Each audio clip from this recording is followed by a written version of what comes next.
안녕하세요. 커피앤톡입니다. 오늘도 와주셔서 감사드리고 사연을 바로 읽어보겠습니다. 안녕하세요. 30대 중후반의 여성입니다. 어릴 적부터 형제자매가 없이 혼자 자란 것이 원인인지 남들보다 빠르게 결혼을 해서 가정을 이루고 싶은 마음이 항상 있었어요. 물론 사람은 인생 마음대로 되지 않는다는 말이 있듯 이것은 그저 제 소망에 불과했죠. 요즘 시대에는 빠르게 결혼하고 가정을 이루는 것이 어렵다는 점도 사실입니다. 그러나 우연한 기회로 한 동네에서 친구처럼 잘한 언니의 소개를 통해 결혼을 할 수 있었고, 저의 꿈을 이룰 수 있었어요.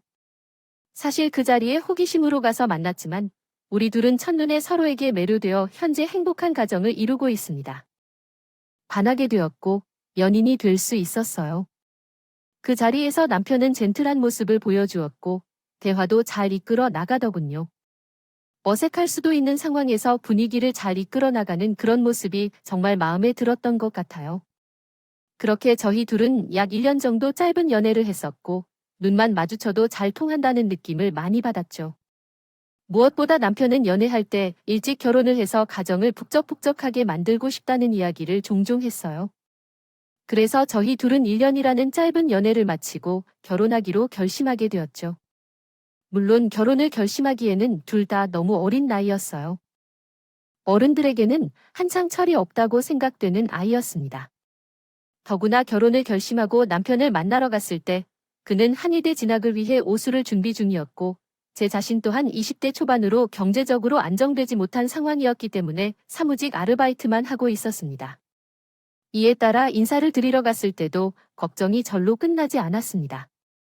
그러나 우리를 다행히 시어머니는 결혼에 대해 반대하지 않았습니다. 남편은 현재 오수를 하고 한의사가 될 가능성도 고민스럽지만 시어머니는 결혼 반대를 하지 않고 제게 맡기라고 하셨습니다. 하지만 할머니는 일찍 결혼하겠다며 남편을 데리고 가는 제가 걱정스러워 하셨습니다. 실제로 저는 어렸을 때 친정 부모님이 이혼한 후 아빠와 할머니와 함께 살았습니다. 그러나 저는 중학교 3학년에 진학할 즈음에 아빠가 안타까운 사고를 당하셔서 먼저 하늘나라로 떠나셨습니다. 그 후 할머니는 저를 유일한 피가 되는 손녀딸로서 아낌없이 사랑하면서 키워주셨습니다. 그래서인지 손녀딸이 이른 나이에 결혼을 하겠다고 하자 많이 당황하시는 듯 보였습니다. 아연수야, 너가 아직 젊은 나이인데 벌써 결혼을 하겠다고 하면 어떡하니? 예전에도 그 나이에는 결혼을 안 시켰어. 왜 그렇게 급해서 이렇게 어린 나이에 결혼을 하겠다는 거야? 나중에 후회하지 말고 다시 한번 잘 생각해봐, 할머니. 나와 오빠를 정말 사랑하시는 걸 알지만 우리 결혼을 허락해줘. 우리 잘 살아가는 모습 보여드릴 테니까 너무 걱정하지 마세요. 정훈이한테. 오빠는 정말 착한 사람이에요. 할머니, 제가 결혼하게 되면 은수를 잘 챙기고 너무 사랑할 거예요. 만약 주겠다면 우리 믿고 허락해 주실 수 있을까요? 우리 두 사람은 결혼을 결심한 마음이 굳어졌어요. 그래서 할머니도 걱정은 해주셨지만 결국 우리 둘의 결혼을 허락해 주셨어요. 사실 남편을 사랑하는 마음 하나로 결혼 허락을 받았지만 아무래도 둘 다 직업적으로나 경제적으로 안정된 게 없어서 걱정이 되기도 했어요. 오빠, 우리는 양가 모두의 걱정을 받았지만 경제적이나 직업적인 안정이 전혀 없는데 이렇게 급하게 결혼을 해도 괜찮을까요? 결혼을 빨리 하고 싶었는데 할머니가 걱정하시는 것을 보니 마음이 좀 불편하다. 우리가 더 열심히 살면 되니까 걱정하지 마. 원래 결혼은 작게 시작해서 조금씩 늘려가야 한다고 해. 내가 한의사가 되면 경제적으로 금방 안정될 테니 우리가 앞으로 행복할 일만 생각하자. 아무리 그래도 나는 조금 불안하네. 아무것도 준비되지 않았는데 결혼해서 우리가 잘 살 수 있을지 불안해. 은수야, 내가 오수에는 꼭 성공해서 한의대에 들어가겠다. 나만 한의사가 되면 우리 경제적으로 많이 안정될 거고 그때까지만 고생하면 괜찮겠지. 분명히 꽃길이 펼쳐질 것이니 너무 걱정하지 마. 만약 이번에 한의대에 입학하지 못한다면 결혼을 포기할게. 진짜로 이번에 꼭 한의대에 가야 해. 결혼까지 해야 했는데 오빠, 이번에도 떨어지면 정말 큰일 난다. 알았어. 열심히 공부하고 있으니까 이번에는 꼭 합격할 거야. 남편은 제 앞에서 오죽하겠다고 약속했어요. 만약 떨어진다면 결혼까지 포기할 거라고 확신했기 때문에 남편을 한번 믿어보기로 했어요. 걱정이 그만큼 아니었어. 다행히 남편은 5주 끝에 한의대에 입학할 수 있게 되었어요. 남편이 한의대 합격 소식을 듣고는 만감이 교차해서 눈물이 흘러나왔어요. 오랜 시간 동안 힘들었지만 이제 너무나 행복해하게 되었습니다. 당연히 시어머니도 아들이 잘 됐다며 축하를 해주셨어요. 그로 인해 우리 두 사람은 남편이 합격한 소식을 듣고 더욱 편안한 마음으로 결혼식을 올렸어요. 내가 남편이 곧 한의사가 될 것이라 생각하니 앞으로 행복한 결혼 생활만 하면 되겠다 싶었어요. 그런데 행복과 불행이 함께 공존한다는 말이 있잖아요. 이제 좀 행복해지려고 했는데 남편이 젊고 건강한 나이에 알코올성 간경화 판정을 받게 되었거든요. 사실 남편이 심한 소화불량과 배가 부른다고 했을 때 그냥 스트레스 때문인 줄 알았는데 그 병을 알게 되기 전에 했었죠. 그런데 어느 날 배가 빵빵하게 자꾸 속이 불편하다고 병원에 가서 검사를 받아보려고 하더군요. 이때까지만 해도 저는 과민성 대장증후군 아니겠느냐며 크게 신경을 안 썼었지만 며칠 후 남편 휴대폰으로 검사 결과가 나왔다며 병원에서 아침 일찍부터 전화가 오더니 심각하다면서 빨리 보호자를 데리고 오라고 했습니다. 그래서 저와 남편은 열려 있어도 된다고 두고 급하게 병원에 달려갔습니다. 그런데 의사 선생님이 검사 결과를 보시고 알코올성 간경화라고 하셨어요. 처음에 저는 검사 결과를 듣고 혹시 차트가 다른 사람과 바뀐 게 아닌가 싶어 물을 만큼 믿을 수가 없었어요. 남편은 나이가 많은 만큼 이런 병이 오긴 다가올 리가 없었고 무엇보다 꾸준히 운동을 하고 있었거든요. 그래서 이런 병이 찾아올 리가 없다고 생각할 수밖에 없었죠. 게다가 알코올성 간경화라니요. 젊은 나이에 술을 얼마나 마셨다고 이런 병이 찾아올까요? 그래서 처음에는 믿지 못하고 다시 검사를 받아보자고 의사 선생님에게 매달렸었죠. 그러나 진료실을 나오면서 남편에게 이야기를 듣고 나니 그런 병이 찾아오기도 한다는 생각이 들었답니다. 결혼 전 오수를 하게 되면서 스트레스를 많이 받았고 공부가 끝나면 잠을 자기 위해 매일 한 병의 술을 마셨다고 했어요. 특히 삼수를 할 때부터는 시댁에서 나와 고시원에 살고 있었고 돈이 없어 가난한 생활이 이어지다 보니 안주 없이 술만 들이키는 일이 많았다고 했죠. 또한 남편은 한의대에 진학하고 결혼을 한 후에는 매일 동기들과 술 약속이 잡혀 있었어요. 한 번 나가면 만취 상태에서 들어오는 날이 많았죠. 사실 진료실 안에서 결혼 후 마신 술만 생각하고 이런 병이 올 리가 없다고 했는데 막상 결혼 좋은 이야기를 들어보니 병이 찾아오지 않는 것이 이상하다고 생각했어요. 들을 만큼 몸을 혹사시켰음에도 불구하고 이러한 병이 찾아오지 않고 있겠지요. 의사 선생님은 알코올성 간경화가 발견되었고 이미 간이 심각한 손상을 입어 이식이 필요할 것으로 보인다고 언급했습니다. 간 이식을 이식센터에서 등록할 예정이지만 제일 빠르고 좋은 방법은 가족들로부터 받는 것이기 때문에 다른 가족들에게도 상황을 알려야 하고 간 이식 적합 검사를 받아보라고 하셨습니다. 질병을 오랫동안 방치하면 최악의 경우 이식조차 불가능할 수 있으므로 서둘러야 한다고 말씀하셨습니다. 젊은 나이에 알코올성 간경화가 발생한다는 사실에 정말 놀랍고 충격이었습니다. 일단 미워도 내 남편이라는 사실을 감안하고 살려놓고 봐야겠다는 생각이 들었습니다. 남편이 질병을 알기 전까지는 제 정신을 못 차리고 친구들과 술을 마시는 등 삶을 방광하던 것 같았어요. 그러나 간이식이 필요하다는 소식을 듣고 너무 충격을 받아 그날은 침대에 누워 아무 말도 못하고 있더라고요. 그래서 남편에게 간이식을 할 수 있는 사람이 누가 있는지 생각해봤습니다. 하지만 현실은 좋지 않았어요. 일단 남편은 외동이라서 간이식을 할 형제가 없었고 시아버지는 오래전에 세상을 떠나셔서 계시지 않았어요. 시어머니가 이식을 할 수 있을 것 같기는 했지만 많은 질병을 가지고 계신 것으로 보아 불가능할 것 같았습니다. 같은 것이었어요.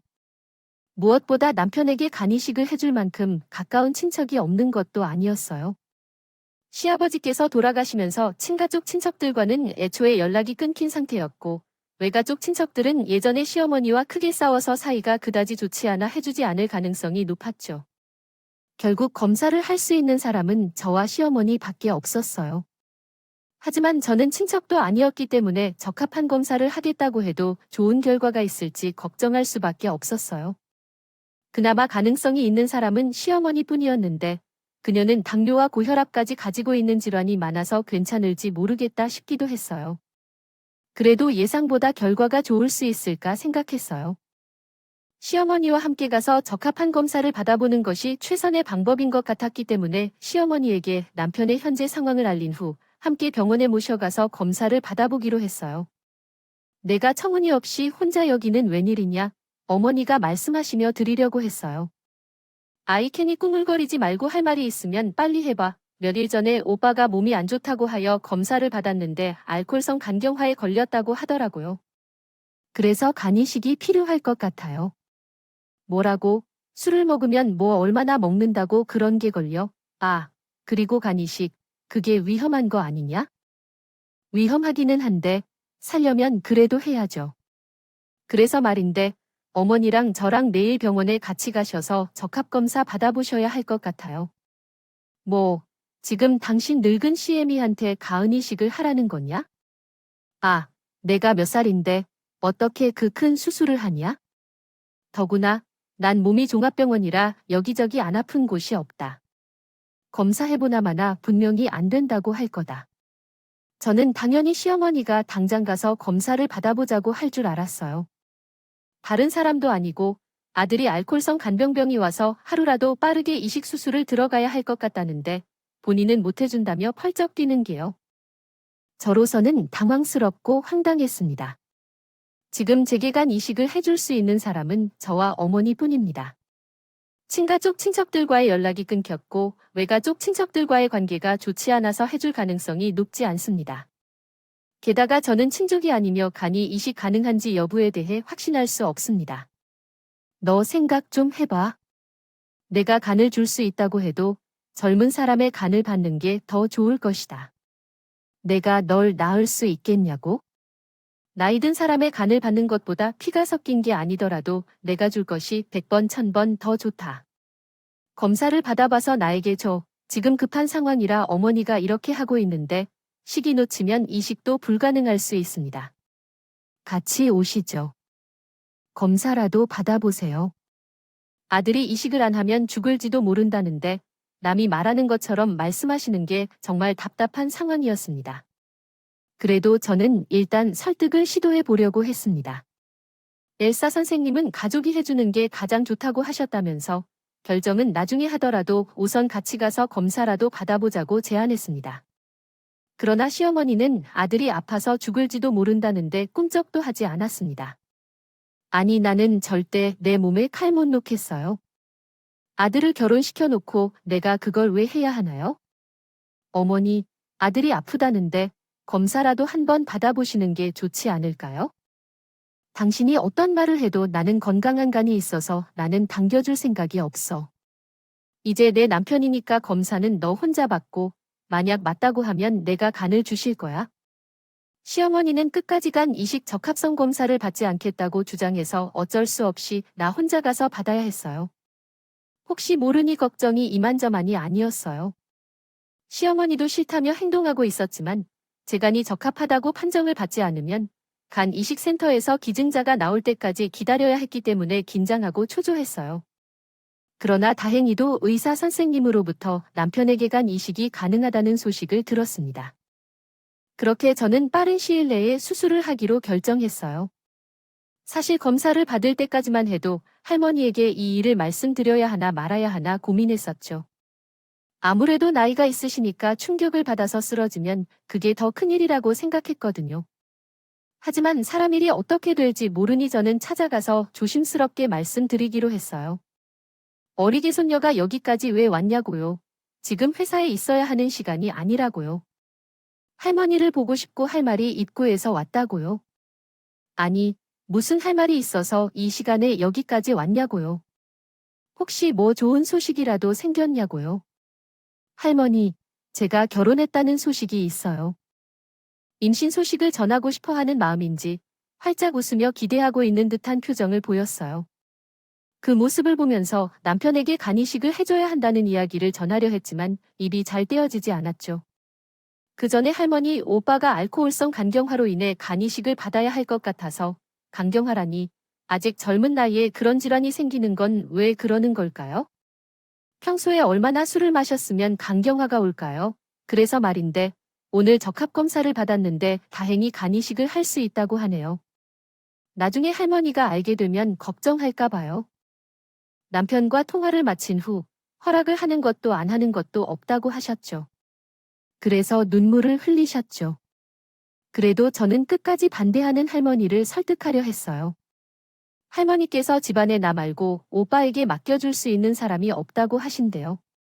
우리 둘 다 한창 나이인데 오빠는 감정을 잘 받아들이지 못해서 세상을 떠나고 나는 과부가 되기 힘들 것 같아요.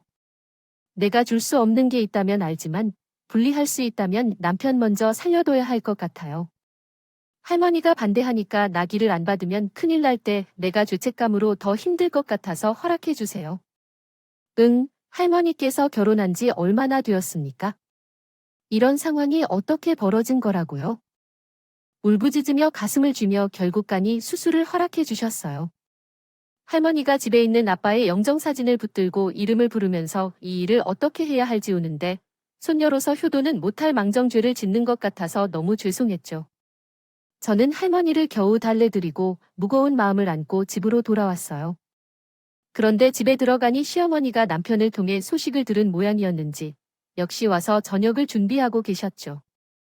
그리고 집에 들어간 저를 발견한 후 다가와서 손을 꼭 잡고 큰 결심을 해주어서 고맙다고 눈물을 흘렸어요. 남편도 정말 미안하고 고맙다고 앞으로 할머니와 저에게 잘 할 것이라고 했습니다. 시어머니는 그날 이후로 저와 할머니에게 지극정성으로 대해주셨어요. 가족이 하기에도 어려운 일을 대신 해주어서 얼마나 감사한지 모른다고 하시면서 매주 밑반찬과 김치 등을 만들어 우리 할머니에게 가져다 주셨어요. 특히 시어머니는 본인보다 젊은 저가 남편에게 간을 줄 수 있을 줄 알았다며 저를 시댁에서 복덩이라고 아주 잘 대해주겠다고 했어요. 게다가 시어머니는 수술 날짜가 잡힌 후 제 옆에서 아무것이나 도와주겠다고 했어요. 아들만 살 수 있다면 스스로 어떤 것이든 할 수 있겠다고 하시며 어느 날 집에서 쉬고 있는 저를 찾아와 통장 하나를 건네주셨답니다. 어머니, 이게 무슨 일이에요? 왜 그런지 갑자기 통장을 주세요? 무엇보다도 그 안에 꽤 많은 금액이 들어있는 것 같은데요. 아이들에게 이식 수술비도 많이 필요할 텐데 아무것보다 너도 이제 일을 못하고 있잖아요. 그래서 필요할 때 사용하라고 내가 가져왔어요. 아니요, 어머니, 이 돈을 받을 방법을 어떻게 해야 하나요? 마음만 받아주세요. 제가 이제는 나이 들어 돈을 쓸 곳이 별로 없어요. 그래서 내가 가지고 있고 필요한 때 사용하라고 해놓을게요. 제가 다시 돈을 시어머니에게 돌려주려 했지만 시어머니는 끝까지 받지 않겠다고 하시더라고요. 쓸 곳이 없으면 기부하거나 저금해도 좋다고 하시더군요. 결국 저는 시어머니의 성화에 통장을 받을 수밖에 없었습니다. 그리고 시어머니는 수술 전까지 매일 제 집에 찾아와 옆에 붙어서 밥도 해주시고 간 이식 전에 준비해야 할 것들을 모두 챙겨주셨어요. 덕분에 불편함 없이 간 이식 준비를 할 수 있었고 무사히 남편에게 이식 수술을 해줄 수 있었습니다. 혹시라도 잘못될까봐 걱정이 이만저만 아니었는데 저희들 모두 문제없이 수술을 잘 마치고 회복을 할 수 있었습니다. 그런데 수술을 하고 회복까지 마치니 뭐든지 다 해줄 것처럼 행동하던 시어머니는 갑자기 태도가 싹 바뀌었습니다. 그 당시 저는 결혼 전부터 오랫동안의 일을 회사에서 계속 선택을 하라고 하셨습니다. 결국 사장님이 이해를 해주지 않아서 일단 사람부터 살아야 한다는 우선순위에 따라 사직서를 제출하고 나오게 되었어요. 사실 사무직으로 일하던 그곳은 가족 같은 분위기이기도 했고 아르바이트생도 직원처럼 대우를 해주는 곳이어서 만족도가 매우 높았어요. 게다가 아르바이트생도 열심히 일하면 정직원으로 전환되는 곳이기도 했죠. 그래서 저는 최대한 버텨가며 정직원이 되기를 기다렸는데 이렇게 사직서를 제출하고 나와서 회사에 피해를 준 것 같아서 죄송하고 아쉬운 마음이 들었어요. 그러나 남편의 회복을 위해 큰 결심을 내리고 사직서를 제출하고 나와서 단위직을 해주신 것은 이해해 주셨지만 시어머니의 태도가 180도 바뀌었어요. 당황스러웠어요. 한 번은 아버지의 제사가 있어서 시댁이 음식을 준비하러 찾아간 적이 있었어요. 그런데 시어머니가 뜬금없이 제 월급을 걸고 넘어지더군요. 사실 저는 스스로 건강을 회복한 후 새로운 사무직 아르바이트를 찾으면서 식당에서 아르바이트를 했었어요. 그 당시 월급은 약 120만 원 정도였는데 사무직에서 일하면서 벌었던 것보다 훨씬 적었기 때문에 그게 시어머니의 마음에 안 들었던 것 같았어요. 아, 요즘 120만 원밖에 못 번다면서. 요즘에 그 정도로 어디에 쓸 수 있겠어? 라고 그렇게 말씀하셨어요. 그 돈을 벌어서 너희 가족도 밥을 제대로 먹지 못할 거면서 다니고 다니네 라고 그러시더라고요. 휴. 오빠에게 이사를 시켜주면서 사무직 아르바이트를 그만두고 식당 아르바이트만 하고 있습니다. 제가 곧 좋은 직장을 구할 수 있을 것이라고 생각해요.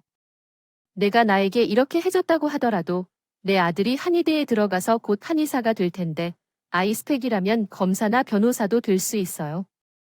하지만 단지 120만 원을 벌어서 남편을 보조할 수 있겠느냐? 검사나 변호사 위치를 넘어서 자리를 빼앗기고 싶지 않다면 나와 정훈이에게 잘해야 해. 그렇게 말씀하셨어요. 시어머니는 한의대 학생인 내 남편과 저는 다르다며 비교를 하셨어요.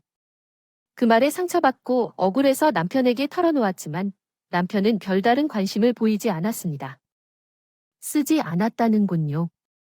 나이가 든 사람이 하는 말은 그러려니 하고 넘기라고. 뭘 그렇게 하나하나 신경 쓰고 앉아있냐며 별일 아닌 것처럼 그러죠.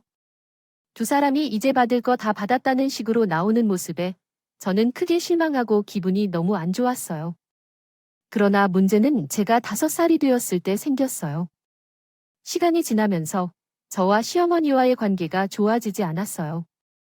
시어머니는 제 얼굴만 보면 좋은 소리를 하지 않으셨고 아무 생각 없이 내뱉는 말들이 큰 상처가 되었어요.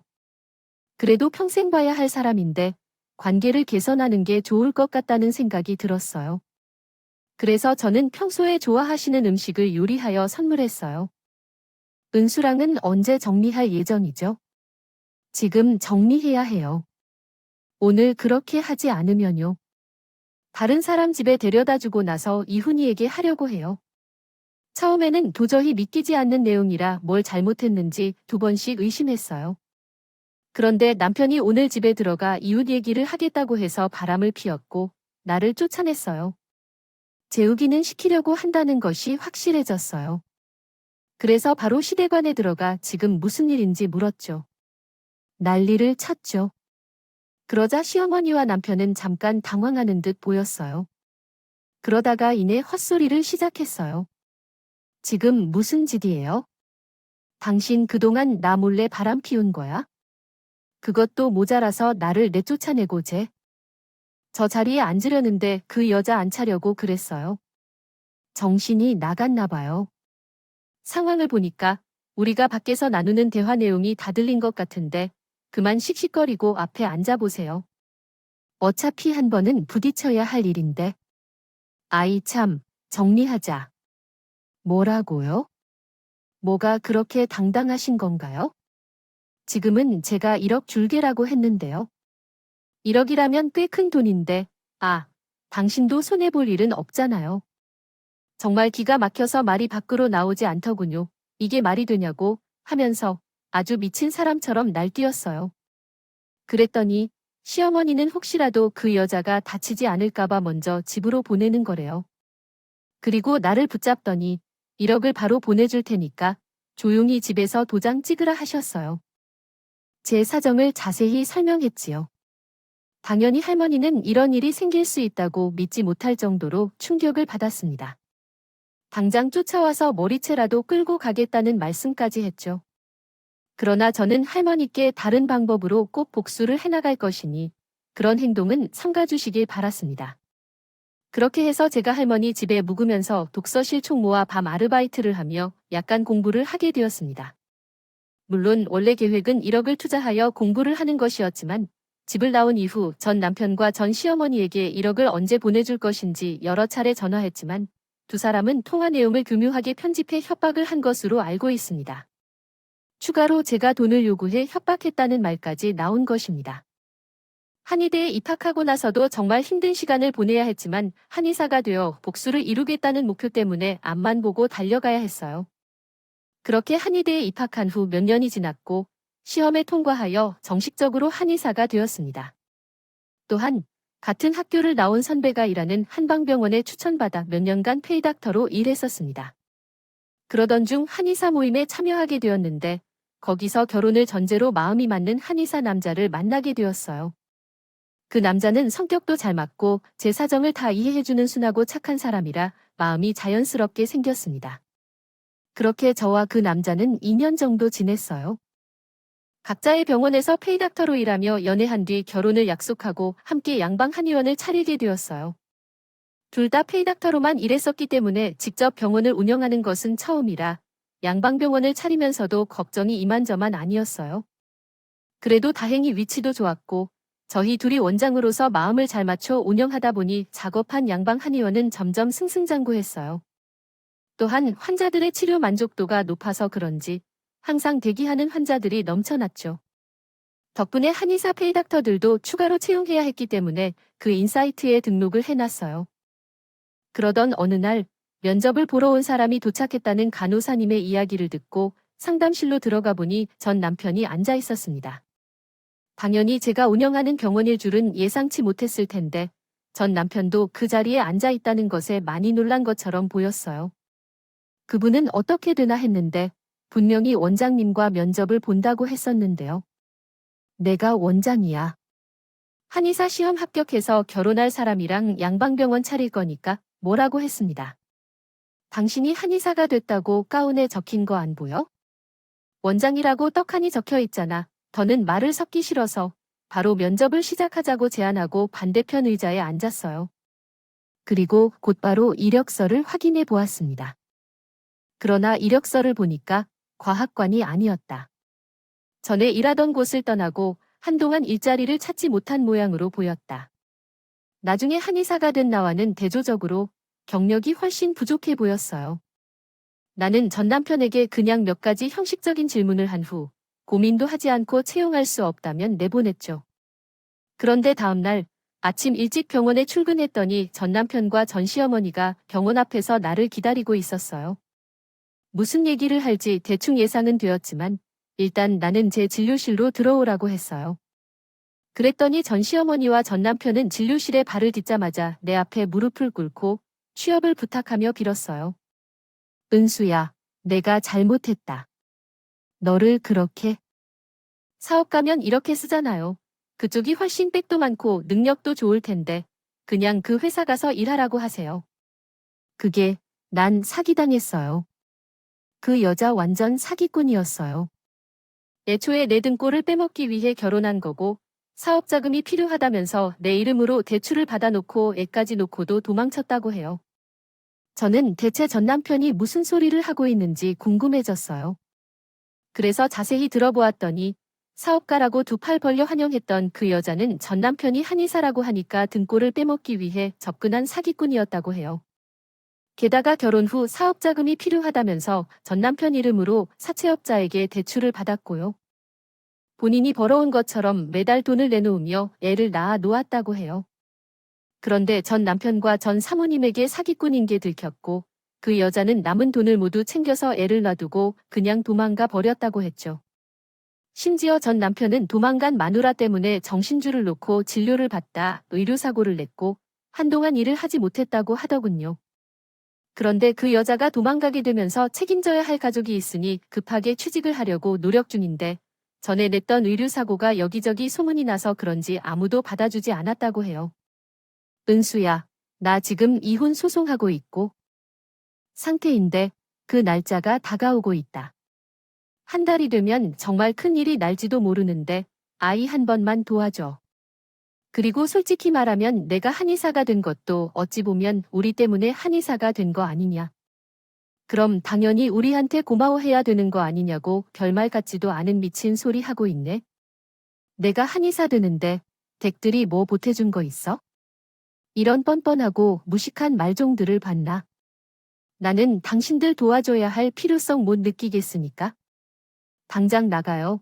일이 이렇게 된 건 다 자업자 득이죠. 은수야, 나 좀 살려줘. 당신이 취직만 시켜주면 내가 하라는 거 다 알게 잡일도 하고. 혼자 질려서 열심히 할게. 나 조금 도와주세요. 당신은 내가 귀교까지 받아놓으라며 내 자리에 다른 여자를 앉히고 나에게 와서 도와달라고 하는 걸 보니 무슨 체면으로 나를 찾아왔는지 모르겠다. 나였다면 양심에 찔려서 여기 발도 못 붙일 것이다. 게다가 의료사고라고 냈다면서 의료사고 꼬리표를 달고 있는 이 사람. 어차피 받아줄 곳은 없을 테니 그냥 다른 일을 찾는 게 좋겠다. 저녁 말로 전 시어머니와 전 남편에게 다시는 찾아오지 말라며 병원 밖으로 쫓아냈어요. 그리고 몇 달 후 전 남편을 소개시켜준 친한 언니를 통해 들었는데 전 남편은 결국 사채를 갚지 못해 여기저기 도망 다니고 있다고 해요. 당연히 의료사고 소문 때문에 페이닥터로도 취업하지 못한 것 같았어요. 그리고 전 시어머니는 생활비를 벌기 위해 가정부로 일하면서 손녀처럼 따뜻하게 돌보고 있다고 했어요. 역시 사람은 죄를 지으면 그에 상응하는 보복을 받게 되는 것 같아요. 두 사람이 이번 기회에 내게 했던 일들을 되돌아보며 회한하는 시간을 가져야 한다면 좋겠어요. 예전과는 다르게 저는 한 달 전에 약혼자와 재혼을 해서 지금 매우 행복한 신혼생활을 즐기고 있어요. 그리고 둘 다 나이도 있으니 지치지 않을 만큼 곧바로 아이를 가질 준비를 하고 있어요. 아마 한 번의 결혼에 실패해서일 것 같아요.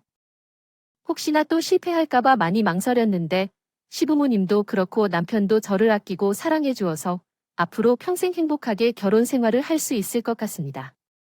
예전에 할머니가 누구나 아픈 뒤에는 행복이 찾아온다는 말씀을 해주셨는데 이제 생각해보니 그 말이 정말 맞는 것 같네요. 아무리 힘든 일이 있다 해도 아픔 뒤에는 행복이 있다는 말 잊지 마시고 항상 즐겁게 축복 같은 인생을 즐기셨으면 좋겠습니다. 긴 글을 들어주셔서 감사합니다. 지금까지 커피앤톡이었습니다. 오늘도 끝까지 함께 해주셔서 감사하고요. 다음 영상으로 또 찾아뵙겠습니다.